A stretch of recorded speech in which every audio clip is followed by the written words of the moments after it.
Good morning, boys and girls, and welcome back. Today, we'll start the last and fourth chapter of this lesson, that is 37. Up to this, we have completed nearly three chapters, chapter 34, 35, and 36.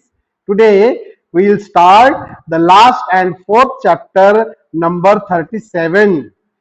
On page number 198. मुलांनो, कालपर्यंत आपण या पाठाचे 3 chapter पूर्ण केलेले आहेत, 3 भाग पूर्ण केलेले आहेत.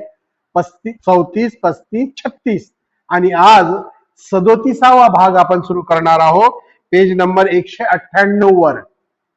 And what is the title of the lesson? The title of this chapter is in which it is shown that Phileas Fogg gained nothing by his tour around the world unless it were happiness. Yes, Phileas Fogg in person. What will we learn from this chapter? आपण या भागातून काय शिकणार आहोत मुलांनो? या भागातून आपण शिकणार आहोत की फिलियस फॉगने जगभ्रमण करून दुसरे काहीही मिळवले नाही, फक्त स्वतःचा आनंद आणि स्वतःचं समाधान यासाठीच त्यांनी ही पैज लावलेली होती. पैसे जिंकणे किंवा 20,000 पाऊंड जिंकणे हा त्यांचा मुळीच हेतू नव्हता, तर त्यांचा हेतू होता आपलं कौशल्य दाखवणे. जगाचं भ्रमण 80 दिवसात करून आपण कितपत यशस्वी होतो हे लोकांना दाखवणे हा त्या मागील खरा हेतू होता. तर कालच्या पिरियड मध्ये आपण पाहिलं की शेवटचा तो क्षण आला ज्यावेळी घड्याळाचे काटे, घड्याळाचं पेंडुलम ज्याला आपण लोलक म्हणतो, त्या घड्याळाचं पेंडुलम कोणती वेळ दाखवत होती? 8 वाजून 57 second, sorry 8:40 and 8:44 and 57 second, 8 वाजून 44 मिनिट आणि 57 सेकंड ही वेळ त्या घड्याळात दिसत होती. अचानक त्यावेळी बाहेरून लोकांचा गोंगाट ऐकू आला आणि अचानक फिलियस फॉग दारामध्ये उपस्थित झाला. त्याचे ते मित्र होते 5 जण जे त्याची वाट पाहत होते. कुठे? रिफॉर्म क्लबच्या त्या सलून मध्ये. सलून म्हणजे खोली, छोटी खोली. त्या ठिकाणी तो आला आणि उपस्थित झाला आणि अशा प्रकारे शेवटच्या क्षणाला, जेव्हा कोणालाच अपेक्षा नव्हती, कोणाला म्हणण्यापेक्षा त्या 5 जणांना, त्या 5 मित्रांना फिलियस फॉग परत येईल याची मुळीच कल्पना नव्हती. पण त्यातला एक मात्र याबद्दल साशंक होता. तो काय म्हणाला? फिलियस फॉग फार वक्तशीर आहे, तो वेळेच्या आधी किंवा वेळेच्या खूप उशिरा कधीच येत नाही, नेमका वेळेवर येतो. आणि तीच गोष्ट खरी झाली. जेव्हा घड्याळाच्या त्या पेंडुलमने 8 वाजून 44 मिनिट आणि 56 सेकंड दाखवले. आलं का लक्षात? म्हणजे 67 सेकंड. त्यावेळी फिलियस फॉग नेमका दारात आला आणि त्याने म्हटले, हिअर आय एम जेंटलमेन, मित्रांनो मी इथे हजर आहोत. आणि अशा प्रकारे त्याने ती शर्यत जिंकली. चला पेज नंबर 198 वर चॅप्टर नंबर 37 वर जाणार आहोत आपण. या पाठाचं एकदा हेडिंग पुन्हा सांगताय तुम्हाला. Here I am gentleman. त्याच्यानंतरचा सुरू करायचा आहे ना मग. त्याच्यानंतरचा चॅप्टरच आहे मग. चौथा लास्ट चॅप्टर हा जो आहे, हिअर आय एम जेंटलमन, त्याच्यानंतर चॅप्टरच आहे. हा तर झाला. हो, काल संपवलं नाही तर. तर मुलांनो, आपण काल 36 हा चॅप्टर संपवला होता. तुम्हाला आठवत असेल, आपण पेज नंबर 198 वर होतो आणि फिलियस फॉग त्या क्लब मध्ये हजर झाला इथपर्यंत आपण काल पाहिलं होतं. आता आपल्याला चॅप्टर 37 सुरू करायचं आहे.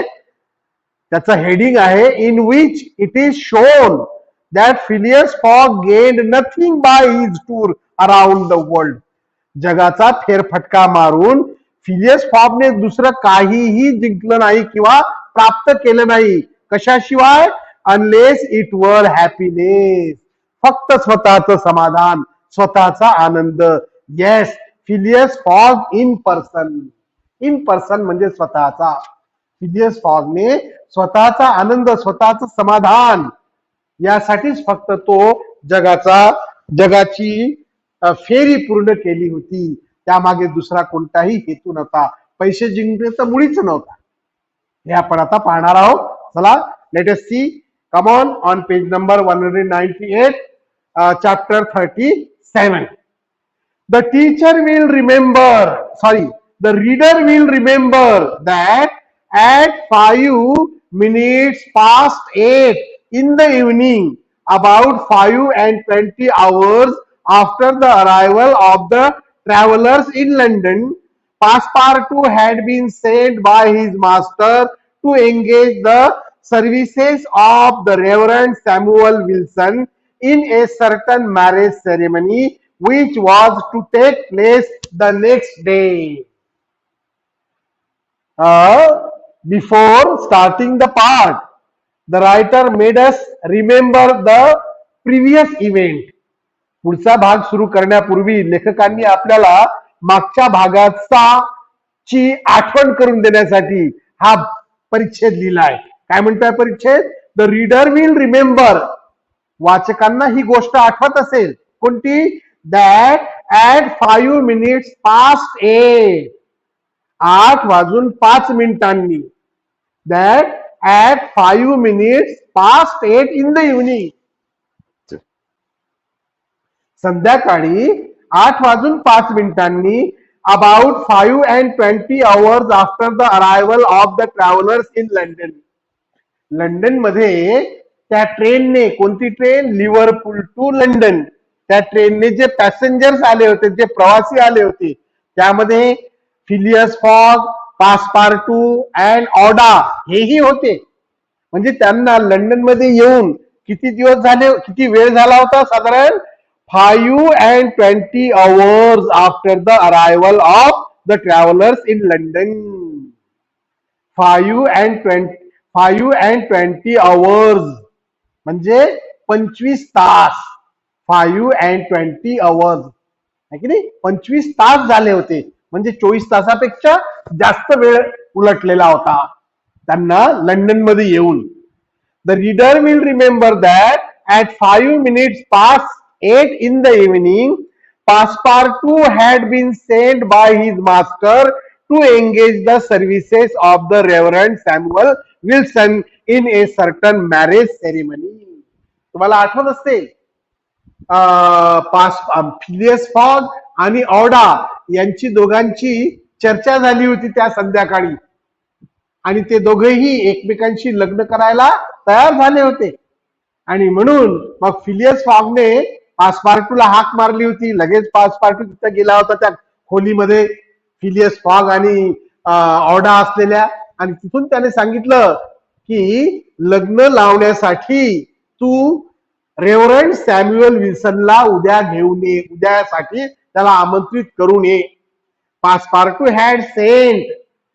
had been sent by his master. पासपार्टूला त्याच्या मालकाने पाठवले होते to engage the services of the reverend Samuel Wilson. Reverend त्याला काय म्हणू आपण?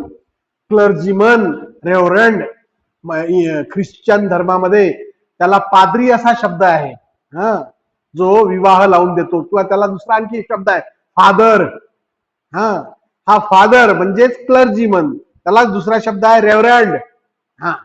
तर सॅम्युअल विल्सनला बोलवायला फिलियस फॉगने पासपार्टूला पाठवले होते. कोणती वेळ होती ती? 5 minutes past 8 in the evening. संध्याकाळी 8:05 फिलियस फॉगने पासपार्टूला रेव्हरंड सॅम्युअल विल्सनला लग्न लावण्याचं आमंत्रण देण्यासाठी पाठवलं होतं, which was take place the next day. दुसऱ्या दिवशी लग्न होणार होतं. दुसरा दिवस म्हणजे कोणता? सोमवार, मंडे. आलं लक्षात? हा, फिलियस फॉगने त्याला सांगितलं होतं की सोमवारी आपल्याला लग्न करायचं आहे, तर तू सर सॅम्युअलला त्या लग्नासाठी आमंत्रित करून दे. त्यांना लंडन मध्ये येऊन किती वेळ झालेला होता? About 5:20 hours after the arrival of the travellers in London. Travellers, प्रवासी, लिव्हरपूलहून निघालेले हे प्रवासी लंडन मध्ये येऊन 25 तास झालेले होते. About 5:20 hours. हा, आणि त्यावेळी त्याने 8:05 फिलियस फॉगला रेव्हरंड सॅम्युअल विल्सनला लग्न लावण्याचं आमंत्रण द्यायला आठवलं होतं उद्यासाठी. इथपर्यंतची स्टोरी तुम्हाला आठवते. चला पुढे जाऊया. With his hair disorder and without his hat he ran. He ran means Passepartout ran. Passepartout was very happy to hear the good news of the marriage of Auda and his master Phileas Fogg. Phileas Fogg आणि औडा यांचं लग्न होणार ही गोष्ट ऐकूनच पासपार्टू एवढा आनंदित झाला होता की जसेही मालकाने त्याला आदेश दिला की जा विल्सन सॅम्युअल विल्सनला उद्यासाठी लग्नाचं आमंत्रण देऊन ये, त्याला लग्न लावण्यासाठी आमंत्रण देऊन ये, तसा पासपार्टू विथ हिज हेअर डिसऑर्डर विस्कटलेले, भांग केला नाही, केस विस्कटलेले होते, विदाउट हॅट. इंग्लंडमध्ये हॅट घालणे एक शिष्टाचार मानला जातो, तुम्हाला माहिती आहे. प्रत्येक इंग्लिश माणसाच्या डोक्यात हॅट असते. हा, एवढंच नाही, स्त्रिया सुद्धा तिथे हॅट घालतात. तेव्हा without hat and hair disorder, with his hair disorder and without hat he ran. विस्कटलेले केस, हॅट डोक्यावर न घालता फिलियस फॉग धावत सुटला. कुणाच्या दिशेने? रेव्हरंड सॅम्युअल विल्सनला उद्याच्या लग्न लावण्याचं निमंत्रण देण्यासाठी. हा, next passage. Passepartout went on his errand enchanted. Enchanted म्हणजे अतिशय आनंदाने. इरँड म्हणजे सोपवलेले काम. त्याला सोपवलेले काम पूर्ण करण्यासाठी पासपार्टू अतिशय आनंदाने सॅम्युअल विल्सनच्या घराच्या दिशेने धावत सुटला. पायदळ नव्हे, धावत. Without hat and without setting his hair. भांग न करता, केस व्यवस्थित न लावता, डोक्यावर हॅट न घेता तसाच पळत सुटला. पासपार्टू वेंट ऑन हिज इरँड एन्चांटेड. इरँड म्हणजे सोपवलेले काम. आपल्याला सोपवलेले काम पूर्ण करण्यासाठी पासपार्टू अतिशय आनंदित होऊन वेगाने धावत सुटला. ही soon reach the clergyman's house. आता क्लर्जीमन शब्द वापरलेला आहे, मगाशी रेव्हरंड शब्द वापरलेला होता. हा, क्लर्जीमन म्हणजे प्रिस्ट. हा, प्रिस्ट किंवा पादरी, father. He soon reach the clergyman's house. इतका वेगात धावत सुटला पासपार्टू की लगेच तो सॅम्युअल विल्सनच्या घरी पोहोचला. He soon reached the clergyman's house, but found him not at home. But Samuel Wilson was not at home. So, Passepartout waited a good 20 minutes, and when he left the reverend gentleman, it was 35 minutes past 8. Samuel Wilson was not at home. So Passepartout waited him at his house for 20 minutes. Samuel Wilson घरी नव्हता म्हणून त्याला घरी येण्याची वाट पाहत पासपार्टू त्याच्या घरी 20 मिनिटे वाट पाहत थांबला. Passepartout waited a good 20 minutes and when he left the reverend gentleman. शेवटी 20 मिनिटांनंतरही विल्सन आला नाही, सॅम्युअल विल्सन. तेव्हा पासपार्टू परत निघाला. It was 35 minutes past 8. त्यावेळी 8:35 झालेले होते. पासपार्टू निमंत्रण द्यायला त्याच्या घरून किती वाजता निघाला होता? 8:05.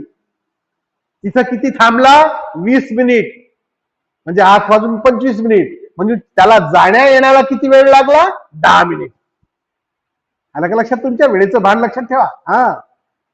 35 It was 35 minutes past 8 when Passepartout left Reverend Gentleman's house.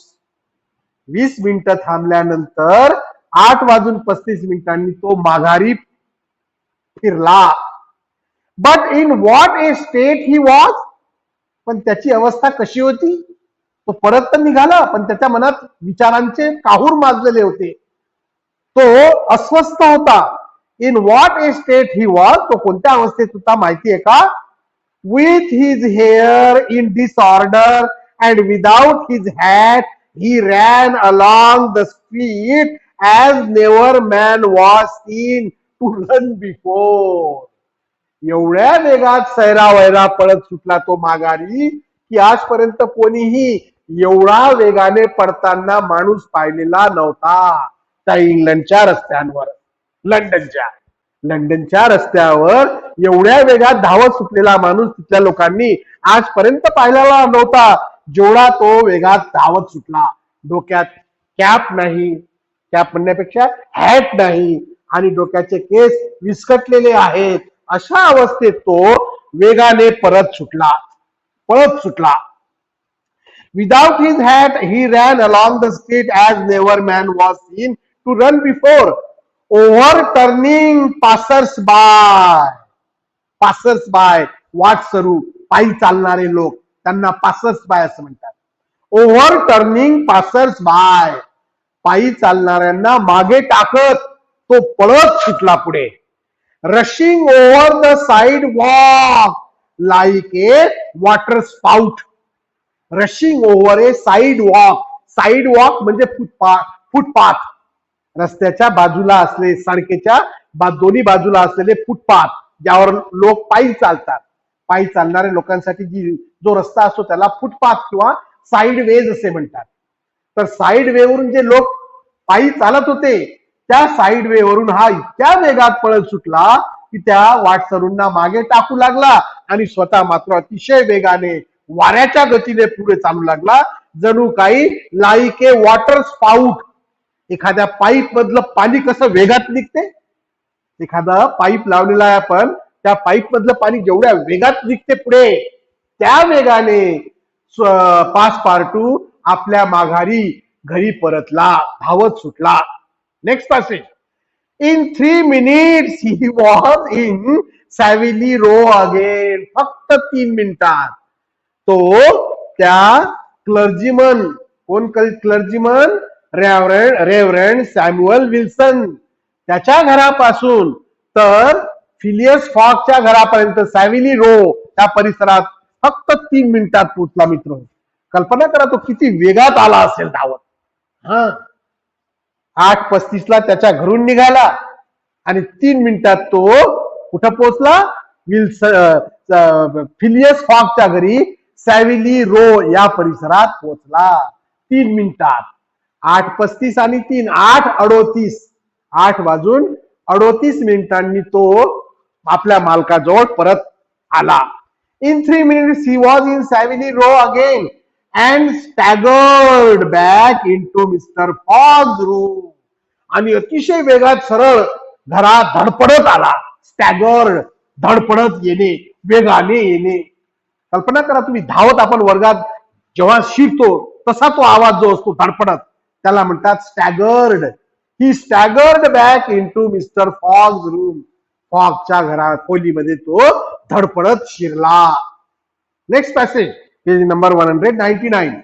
He could not speak. त्याच्या तोंडातून शब्द बाहेर पडत नव्हते, तो बोलू शकत नव्हता, दमलेला होता, धाप लागली होती त्याला. इतक्या दुरून तो अक्षरशः धावत आला होता अतिशय वेगाने, त्यामुळे त्याला दम लागलेला होता. धापा टाकत होता, त्याच्या तोंडून शब्द बाहेर पडत नव्हते. ही कुड नॉट स्पीक, तो बोलू शकत नव्हता. What is the matter, ask Mr Fogg. Mr फॉगने विचारले, काय झालं तुला, असा का करतोय? माय मास्टर गास्प्ड पासपार्टू. पासपार्टूने धापा टाकत बोलू लागला. पासपार्टू धापा टाकत बोलू लागला, मास्टर मॅरेज इम्पॉसिबल. हा हा मालक, तुमचं लग्न होऊ शकत नाही. अशा स्वरामध्ये, अशा अवस्थेमध्ये त्याने मालकाला सांगितलं, मालक तुमचं लग्न होऊ शकत नाही औडासोबत. इम्पॉसिबल. मालकाला आश्चर्य वाटलं, हा अशक्य. पासपार्टू म्हणाला, इम्पॉसिबल फॉर टुमॉरो. उद्यासाठी ते अशक्य आहे. तुमचं लग्न औडासोबत होणे अशक्य आहे. फिलियस फॉगला आश्चर्य वाटलं, हा काय बोलतोयस तू, अशक्य. पासपार्टू म्हणाला, अशक्य for tomorrow, impossible for tomorrow. उद्यासाठी अशक्य आहे. व्हाय सो, असं का म्हणतोय रे तू? फिलियस फॉगने त्याला विचारले. पासपार्टू म्हणाला, बिकॉज टुमॉरो इज संडे. उद्या तुमचं लग्न होऊ शकत नाही मालक. का? कारण उद्या संडे आहे. तुम्ही समजताय उद्या मंडे आहे. तुम्ही म्हणाले होते की उद्या सोमवार आहे, पण मालक उद्या सोमवार नाही, उद्या रविवार आहे. Tomorrow is Sunday. Why so, Monday, replied mister Fogg. काय बोलतेस तू? उद्या, बिकॉज टुमॉरो इज संडे. अरे काय बोलतोय तू? उद्या संडे नाही, मंडे आहे. Monday, replied mister fog. नाही, संडे नाही, उद्या मंडे आहे. पासपार्टू म्हणाला, नो, टुडे इज सॅटरडे. मालक विसरताय तुम्ही, आज शनिवार आहे. Today is Saturday and tomorrow will be Sunday. You are considering today Sunday. Today is Sunday and tomorrow will be Monday. तुम्हाला वाटतंय आज रविवार आहे, उद्या सोमवार आहे, पण मालक आज शनिवार आहे, उद्या रविवार आहे. त्यामुळे रविवारी तुमचं लग्न होऊ शकत नाही. Saturday, impossible. अरे बापरे, आज शनिवार आहे, अशक्य, असं होऊ शकत नाही. फिलियस फॉग कुडंट बिलीव्ह हिम.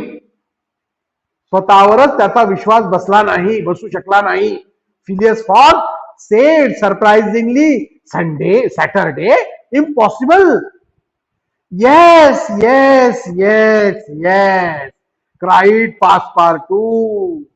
पासपार्टू जोरात ओरडला, हो मालक, आज शनिवार आहे, शनिवार आहे, शनिवार आहे. तुम्ही म्हणताय आज रविवार आहे, आज रविवार नाही, आज शनिवार आहे. होय होय होय, आज शनिवार आहे. You have made a mistake of one day. तुम्ही एका दिवसाची चूक करत आहात मालक. तुम्ही एक दिवस पुढे जात आहात. आज रविवार नाही, शनिवार आहे. तुम्ही एक दिवस पुढे जात आहात. You have made a mistake of one day. We arrived 24 hours ahead of time. आपण लंडन मध्ये लिव्हरपूलहून 24 तास अगोदरच पोहोचलो आहो. सॉरी, 24 तास अगोदर पोहोचलो आहोत. We arrived 24 hours ahead of time. तुमचा जो टाइम होता कोणता, 9:15, रात्री 9:15 ला तिथं दस्तक देण्याचा. कुठे? रिफॉर्म क्लबवर. त्याच्या 24 तास अगोदरच आपण लंडन मध्ये पोहोचलेलो आहोत मालक. But there are only 10 minutes left. पण आता वेळ किती झालाय? 8:38 तो परत आला. आणखी दोघांचं चर्चा आतापर्यंत झाली, याच्यातही काही मिनिट निघून गेले असतील, आहे की नाही? आणि आता वेळ आहे फक्त 10 minutes. मालक, आपण शर्यत हरलो नाही, आपण शर्यत जिंकलेलो आहोत. आपण 24 तास अगोदरच लंडन मध्ये पोहोचलेलो आहोत. पण तुम्ही एक दिवस पुढं दिवस मोजतायत त्यामुळे आपली चूक झालेली आहे. आपण हरलेलो नाही. अजूनही आपल्याला शर्यत जिंकायला 10 मिनिट अवधी आहे. कोण म्हणाला? Passepartout. There are only 10 minutes left. Next passage. Passepartout had seized his master by the collar. आपल्या बालकाच्या शर्टाची कॉलर पासपार्टूने धरली आणि ओढत आणलं त्यांना. पासपार्टू हॅड सीज म्हणजे पकडणे. His master by the collar and was dragged him along with irresistible force. Irresistible बळजबरीने, ड्रॅग ओढत आणणे. 10 मिनिट आपल्याला शर्यत जिंकायला वेळ आहे मालक, असं म्हणून पासपार्टूने आपल्या मालकाची कॉलर धरली आणि ओढत त्याला खोलीतून बाहेर ओढत आणू लागला. बळजबरीने ओढत आणू लागला. इरेजिस्टिबल, बळजबरीने, forcefully. Forcefully he dragged his master by the collar out of the room. मालकाची कॉलर धरली आणि जबरदस्तीने, बळजबरीने तो आपल्या मालकाला त्या खोली बाहेर ओढत आणू लागला. कारण शर्यत जिंकायला 10 मिनिट अवधी होता. अर्थात आपण शर्यत जिंकलो हे तर कालच्या पिरियडमध्ये पाहिलं, पण त्याची पार्श्वभूमी सांगतोय आता. हा चौथा जो पार्ट आहे ना मुलांनो, चॅप्टर चौथा, हा त्याची पार्श्वभूमी आपल्याला सांगतो आहे Passepartout. Next passage. Phileas Fogg, thus kidnapped without having time to think, left his house, jumped into a cab, promised £100 to the cabman, and having run over 2 dogs and overturned 5 carriages, reached the Reform Club. Reform club मध्ये त्याला 8:45 ला हजेरी लावायची होती. 10 मिनिटाचा वेळ आपल्या जवळ होता. अशा वेळेस पासपार्टूने काय केले? मालकाची कॉलर धरली, घरातून ओढत आणलं. अँड फिलियस फॉग दस किडनॅप, जणू काही त्याचे अपहरण केले. फिलियस फॉगचे अपहरण जणू पासपार्टूने केले. या आविर्भावात पासपार्टूने मालकाची कॉलर धरली आणि बळजबरीने खोली बाहेर ओढत आणले. Without having time to think. Phileas फॉगला विचार करण्याचा वेळ त्याने दिला नाही, कारण वेळ फक्त 10 मिनिट शिल्लक होता. लेफ्ट हिज हाऊस, फिलियस फॉगने घर सोडलं. Jump in to a cab, लगेच टॅक्सी मध्ये बसला. प्रॉमिस £100 टू द कॅबमन, त्या टॅक्सीच्या मालकाला £100 भाडं देण्याचं कबूल केलं.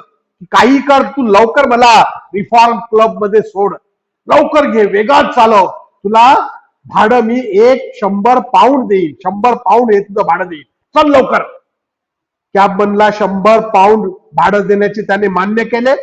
And having run over 2 dog, रस्त्याने ऑटो चालवताना किंवा टॅक्सी चालवताना 2 कुत्र्यांवर त्या ड्रायव्हरने आपली गाडी चढवली. Having run over the 2 dog and overturn 5 carriages. Carriage म्हणजे घोडागाड्या, घोडागाडी, घोड्या टांगा म्हणू आपण आपल्याकडे, टांग्यासारखी गाडी, तिथे घोडागाडी कॅरिएज म्हणतात. ओव्हरटर्न 5 कॅरिएजेस, 5 कॅरिएजेसला धडक मारली. And reach the Reform club, आणि शेवटी ती टॅक्सी रिफॉर्म क्लब समोर येऊन थांबली. एवढ्या वेगात त्याने गाडी आणली, ज्यामध्ये 2 कुत्रे चेंगरले गेले, 5 कॅरिजेसला धडक मारली, आणि तेव्हा कुठं ती गाडी, ती टॅक्सी रिफॉर्म क्लब वर वेळेच्या आत पोहोचली. Next passage. The clock indicated a quarter before 9 when he appeared in the great saloon. घड्याळ रात्रीचे 9:15 वाजलेले दाखवत होती, तेव्हा फिलियस फॉग त्या सलून मध्ये, सलून म्हणजे ती खोली, रिफॉर्म क्लबच्या त्या खोलीमध्ये जाऊन पोहोचला. The clock indicated a quarter before 9. Quarter before 9 म्हणजे पावणे 9. Quarter before 9 when he appeared in the great saloon. Phileas Fogg had accomplished the journey around the world in 80 days. 80 दिवसात फिलियस फॉगने जगाची फेरी पूर्ण केलेली होती. Phileas Fogg had won his wager of 20,000 pounds. आणि शेवटी Phileas फॉगने आपली 20,000 पाऊंडची शर्यत बक्षीस जिंकली. Next passage. How was it that a man so exact and fastidious could have made this error of a day? Phileas fog सारखा वक्तशीर आणि काय म्हणू आपण त्याला फास्टिडियस. हा बरं शब्द दिलाय काय फास्टिडियस ग्लोसरी मध्ये. Selecting carefully चुझिंग only what is good. योग्य अयोग्याची जाण असलेला जाणकार फास्टिडियस जाणकार. आणि दुसरा शब्द आहे एक्झॅक्ट वक्तशीर वेळेचं भान ठेवणारा आणि जाणकार कृतिकार सत्य असत्य योग्य अयोग्याची जाण असणारा जाणकार या माणसाकडून ही चूक कशी झाली असेल बरे. How was it that a man so exact and fastidious could have made this error of a day. Error म्हणजे चूक. ज्या दिवशी शनिवार होता त्या दिवशी फिलियस फॉग रविवार समजत होता.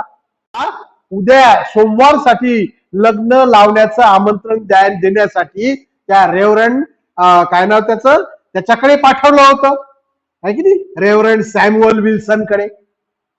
तेव्हा त्या पासपार्टूने लक्षात आणून दिलं की मालक तुमचं लग्न होऊ शकत नाही कारण उद्या सोमवार नाही रविवार आहे. तुमची चूक होत आहे तुम्ही एक दिवस पुढे जात आहात.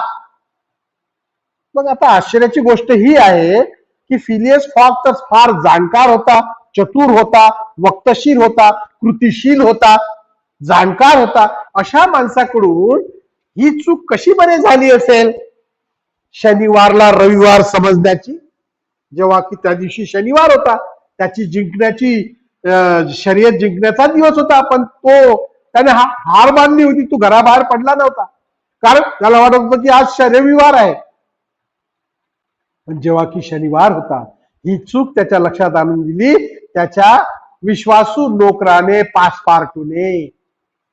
मग आता प्रश्न असा निर्माण होतोय मुलांनो इथे की फिलियस फॉग फार वक्तशीर होता चतुर होता जाणकार होता त्याच्याकडून ही एक दिवस पुढे जाण्याची चूक कशी झाली. How was it that a man so exact and fastidious could have made this error of a day. How came he to think that he had arrived in London on Saturday? आपण London मध्ये शनिवारी पोचलो हे त्याला कसे बरे वाटले असेल जेव्हा की तो शुक्रवारी पोचला होता.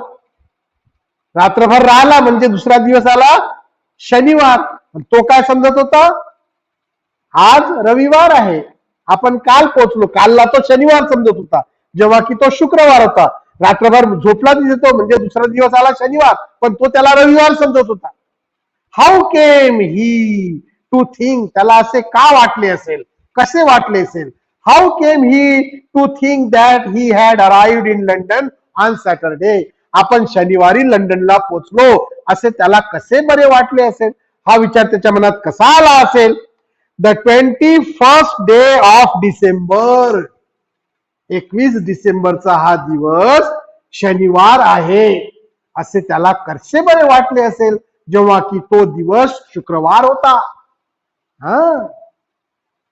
21st December was a Friday but Phileas Fogg was considering it as Saturday.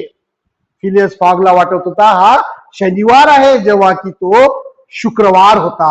दिवस होता 21 डिसेंबर.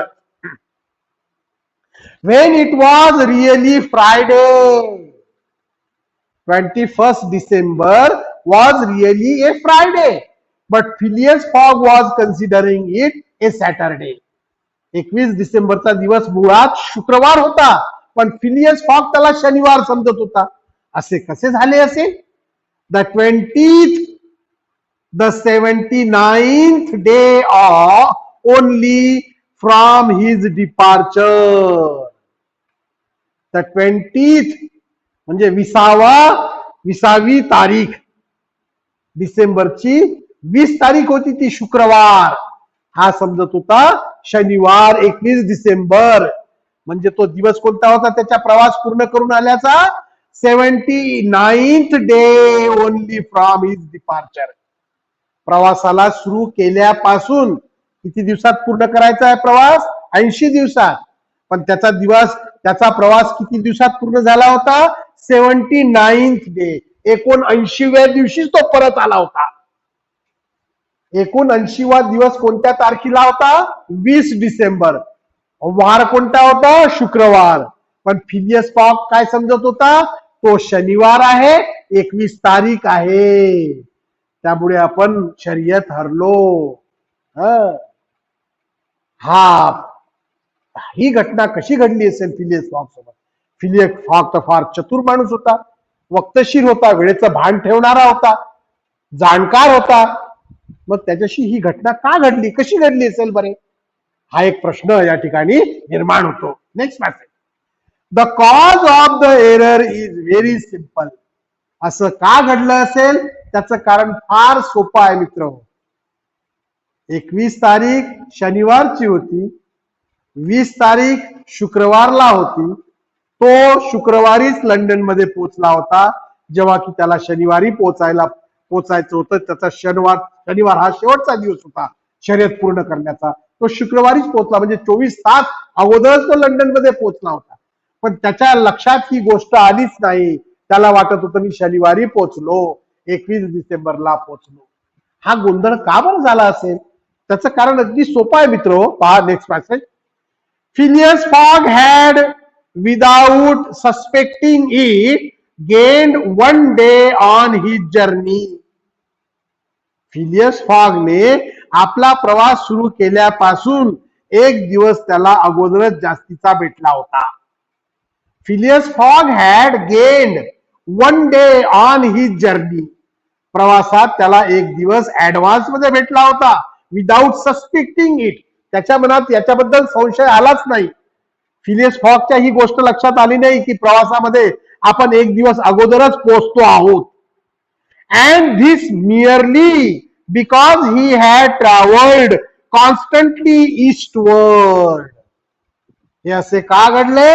कारण त्याने प्रवासात कुठेही मुक्काम केले नाही. तो प्रवासात कुठेही थांबला नाही. एकसारखा त्याचा प्रवास पूर्व दिशेकडे सुरू होता. Because he had travelled constantly eastward. पूर्व दिशेकडे त्याचा प्रवास सतत सुरू राहिला, तो जराही थांबला नाही. He would on the contrary, या उलट, he would have lost a day had he gone in the opposite direction, that is westward. परंतु पूर्वेकडे प्रवास सतत न करता त्याने जर पश्चिमेकडे प्रवास केला असता तर तो एक दिवस मागे राहिला असता आपल्या प्रवासात. प्रवास किती दिवसाचा होता त्याचा? 80 दिवसाचा. त्याने प्रवास कोणत्या दिशेने सुरू केला? पूर्व दिशेने सुरू केला. म्हणून एक दिवस त्याला ऍडव्हान्स मध्ये मिळाला. हाच प्रवास जर त्याने विरुद्ध दिशेने म्हणजे पश्चिमेकडे केला असता तर तो एक दिवस मागे पडला असता. हे एक दिवस पुढे राहणे, एक दिवस मागे राहणे, हा काय प्रकार आहे? पुढच्या पिरियड मध्ये, पुढच्या पॅसेज मध्ये आपला हा भाग क्लिअर होतो मुलांनो, लक्ष द्या. Next passage. इन जर्निंग प्रवास करीत असताना, in journeying eastward he had gone towards the sun. पूर्व दिशेने प्रवास करत असताना अखंड तो सूर्य त्याच्या समोर होता. किंवा सूर्याच्या दिशेने तो प्रवास करत होता. In journeying eastward he had gone towards the sun. पूर्व दिशेने प्रवास करीत असताना अखंड तो सूर्यासमोर राहून प्रवास करत होता. And the days therefore diminished for him as many times 4 minutes as he crossed degrees in this direction. पूर्व दिशेने प्रवास करत असल्यामुळे प्रत्येक अंश, माहिती आहे तुम्हाला, पृथ्वीवर अंश, रेखांश, अक्षांश असतात. प्रत्येक अंश, प्रत्येक डिग्री पार करत असताना 4 मिनिट त्याला तो ऍडव्हान्स मध्ये पुढे जाऊ लागला. पृथ्वीवरील अक्षांश पार करत असताना 4 मिनिटाचा फायदा 4 मिनिट त्याला ऍडव्हान्स मध्ये मिळू लागले. आलं का लक्षात? ही द डेज देअरफॉर डिमिनिश म्हणजे कमी होणे.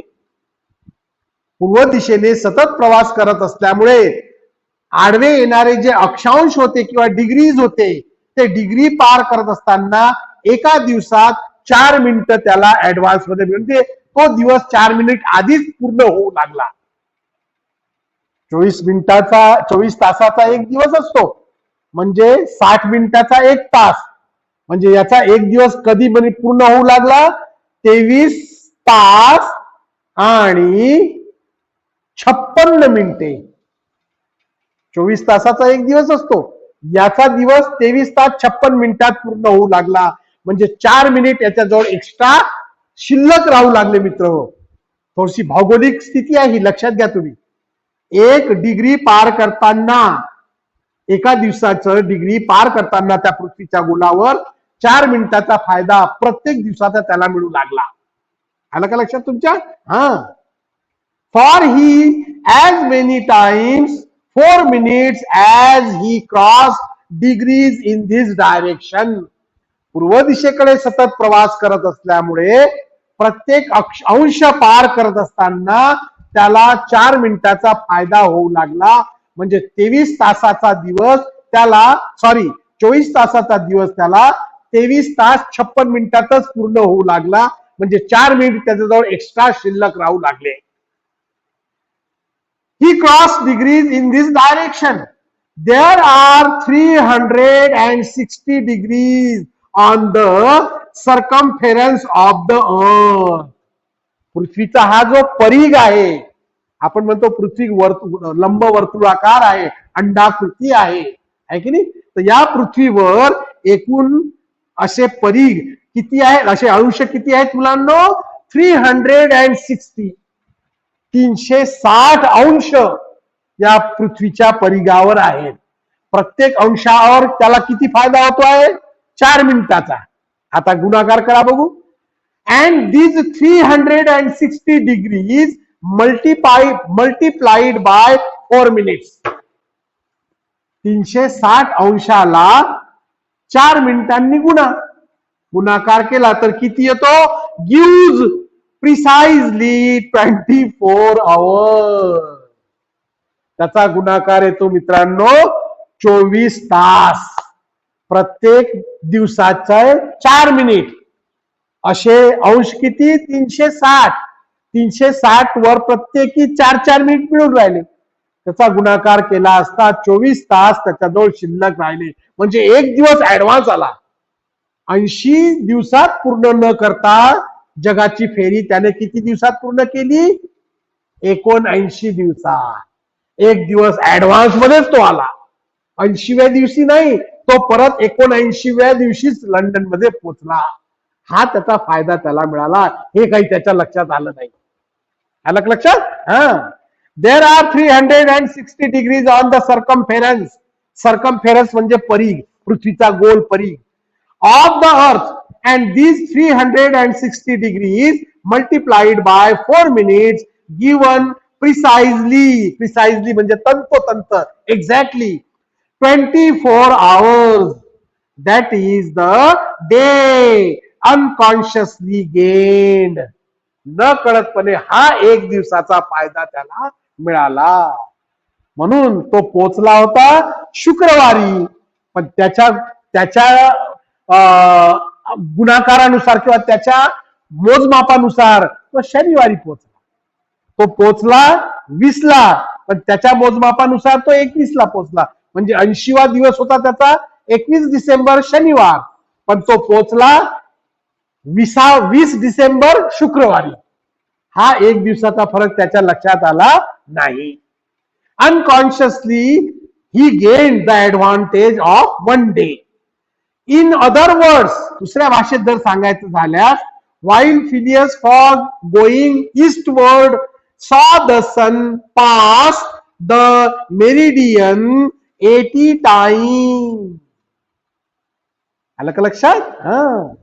पूर्व दिशेकडे सतत प्रवास करत असताना, सूर्याच्या दिशेने जात असताना या मेरिडियमला त्याने 80 वेळा पार केले होते. His friends in London only saw it pass the meridian 79 times. त्याने प्रवास करत असताना फिलियस फॉगने 80 वेळा ते मेरिडियम क्रॉस केलं, पण त्याचे जे मित्र लंडन मध्ये त्या रिफॉर्म क्लब मध्ये बसलेले होते, त्यांची काउंटिंग जी होत होती ती एकूण 80 दिवसाची होत होती. फिलियस फॉगची 80 दिवसाची होत होती, त्यांची 79 दिवसाची होत होती. आलं का लक्षात? He was going eastward, saw the sun pass the meridian 80 times. His friends in London only saw it pass the meridian 79 times. त्यांनी सूर्य मावळताना किंवा सूर्याने आपली फेरी पूर्ण करताना 79 वेळा पाहिले, पण फिलियस फॉगने त्याला 80 वेळा पाहिले होते. फिलियस फॉगची काउंटिंग 80 व्हायची, त्यांची 79 व्हायची. अशा प्रकारे हा एक दिवसाचा फरक फिलियस फॉगच्या काउंटिंग मध्ये पडला. दिस इज व्हाय, म्हणून यामुळे, this is why they awaited him at the Reform Club on Saturday and not Sunday as Mr Fogg thought. म्हणून ते फिलियस फॉगची वाट पाहत होते शनिवारी, कारण शनिवारी त्याचा 80वा दिवस पूर्ण होत होता आणि फिलियस फॉगला वाटत होतं आपण रविवारी ते पोहोचलो, आहे की नाही. हा एक दिवस तो पुढे गेला, ते दिवस एक मागे झाले. हा फायदा फिलियस फॉगच्या लक्षात आला नाही, म्हणून तो शनिवारला रविवार आणि शुक्रवारला शनिवार मानू लागला, जेव्हा की त्याचे मित्र हे अचूक मोजमाप करून राहिलेले होते. ते शनिवारी 21 डिसेंबरला त्याची वाट पाहू लागले. The next passage. And Passepartout's famous family watch. Passepartout's famous family watch. Family watch म्हणजे वंश परंपरेने असलेली त्यांच्या घरातील घड्याळ, तिला म्हटलं आहे family watch. Passepartout's famous family watch. पासपार्टूच्या खोलीत त्याच्या वंश परंपरेने, कौटुंबिक वंश परंपरेने चालत आलेली जे घड्याळ होती ती घड्याळ. Passepartout's famous family watch which had always kept London time. ती अखंड लंडनची वेळ दाखवत होती. कोणती घड्याळ? पासपार्टूच्या घरातील त्याची फॅमिली घड्याळ, family watch. Which had always kept London time would have betrayed this fact. आणि हे सत्य त्या घड्याळीने लक्षात आणून दिलं. पासपार्टूच्या हे रहस्य लक्षात आणून देण्याचं काम कोणी केलं? त्याच्या घड्यातील वंश परंपरेने चालत आलेल्या घड्याळीने, जी घड्याळ लंडनची वेळ अखंड दाखवत होती. It would have betrayed this fact if it had marked the days as well as the hours and the minutes. जर तिने तास आणि मिनिट आणि दिवस दाखवले नसते तर पासपार्टूच्याही ही गोष्ट लक्षात आली नसती. त्याची घड्याळ दिवस, वेळ, तारीख वगैरे सगळं दाखवत होती आणि जुनी घड्याळ असल्यामुळे लंडनची वेळ, लंडनचा दिवस कोणता आहे ती सगळं ती दाखवायची. आणि ही घड्याळ पाहिल्याबरोबर पासपार्टूच्या लक्षात ही गोष्ट आली आणि त्याने आपल्या मालकाला जाऊन ही गोष्ट सांगितली. Next passage. Phileas fog then had won the 20,000 pounds. आणि बाकीचा भाग मग तुम्हाला पुढे काय घडलं माहितीच आहे की कशा प्रकारे तो तिथे रिफॉर्म क्लब वर गेला आणि बक्षीस जिंकला. हा, Phileas fog then had won the 20,000 pounds. शेवटी फिलियस फॉगने बक्षिसाचे 20,000 पाउंड जिंकले. But as he had spent nearly 19,000 on the way. पण या जगभ्रमणाच्या प्रवासावर त्याच्या खिशातील जवळजवळ 19,000 पाउंड खर्च झाले होते. बक्षीस किती मिळालं? 20,000 पाउंड. खर्च किती झाले? 19,000 पाउंड. 19,000 पाउंड याच्या खिशातले अगोदरच खर्च झाले. बक्षीस मिळालं 20,000 पाउंड. म्हणजे फायदा कितीचा झाला? फक्त 1,000 पाउंडचा. फिलियस फॉगला 1,000 पाउंड फक्त जास्त मिळाले. बाकी 19,000 पाउंड त्याच्या खिशातले खर्च झालेच होते ऑलरेडी. आलं का लक्षात? हा. As he had spent nearly 19,000 on the way, the pecuniary म्हणजे आर्थिक फरक. The pecuniary gain was small. आर्थिक फायदा फार थोडा झाला होता. किती झाला होता फिलियस फॉगला आर्थिक फायदा? फक्त 1,000 पाउंडचा. का बरं? कारण 19,000 पाउंड या प्रवासावर त्याच्या खिशातले खर्च झाले होते. 20,000 पाउंड त्याने बक्षीस मिळवलं. 19,000 त्याचा खर्च जर काढला तर त्याला फार थोडं बक्षीस मिळालं, ते म्हणजे 1,000 पाउंड. द पेक्युनियरी गेन म्हणजे फायदा, पेक्युनियरी म्हणजे आर्थिक फायदा फार थोडा होता. The pecuniary gain was small. His object, त्याचं उद्दिष्ट, his object was however to be victorious and not to win money.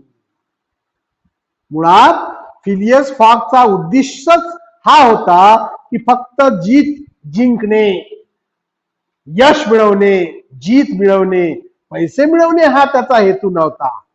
His object was however to be victorious and not to win money.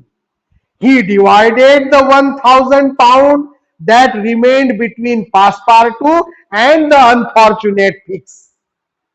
He divided the money of 1,000 pound between two persons. One Passepartout, second that unfortunate detective Fix.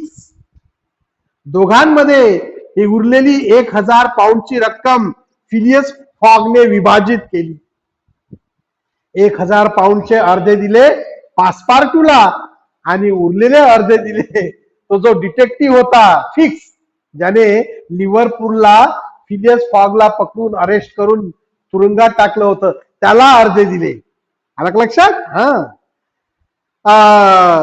The remand between Passepartout and the unfortunate Fix against whom he cherished no grudge. त्याच्याबद्दलचा कोणताही राग द्वेष Phileas फॉगच्या मनात नव्हता. कोणाच्या बद्दल? त्या detective फिक्सच्या बद्दल.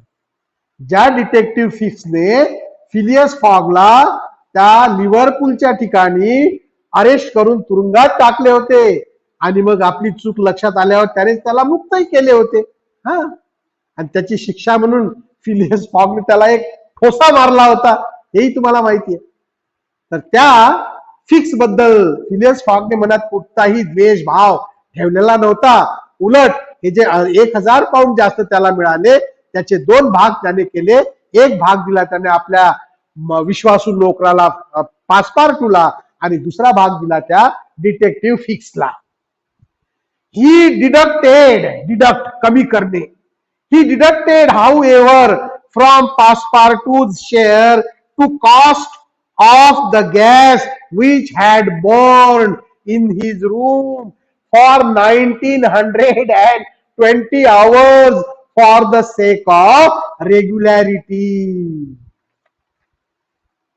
फिलियस फॉगने ज्या दिवसापासून घर सोडले होते, जगभ्रमणाला तो निघाला होता, त्या दिवसापासून पासपार्टूने त्याच्या घरातील गॅस शेगडी किंवा गॅस स्टोव्ह हा सतत चालू ठेवला होता. किती दिवस चालू राहिला तो? साधारणतः किती तास? 1920 hours. 120 तास सुरू राहिला. 120 तास तो बर्नर त्या घरात सुरू राहिला, ज्याचं बिल मोठ्या प्रमाणात आलं होतं. आपण पाहिलंय मागे गॅस बिल.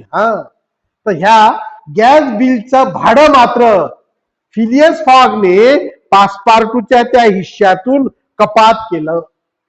आलं का लक्षात? Phileas Fogg deducted from Passepartout's share the cost of the gas. त्या गॅसचं जे बिल आलं होतं फिलियस फॉगला, ती किंमत पासपार्टूच्या हिश्श्यातून त्यांनी कमी केली, काटली. which had burned in his room for 1920 hours for 19